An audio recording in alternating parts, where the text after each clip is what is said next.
Let's take a look at how to use the controls on your Milton A.N.C headphones. Use the control knob to control your music, phone calls and more. If you want to play or pause, push the control knob once. If you want to skip back or forward, push it left or right. If you want to change the volume, push the control knob up or down.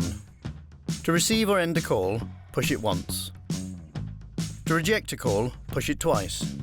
If the headphones are turned off, you can enter Bluetooth pairing mode by pushing the control knob for 2 seconds until the LED turns to a slow blue pulse. If you want to pair when the headphones are turned on, push the control knob twice.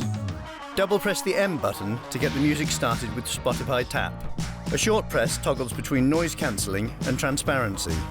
You can change the action for single press in the Marshall Bluetooth app. All set, now get listening.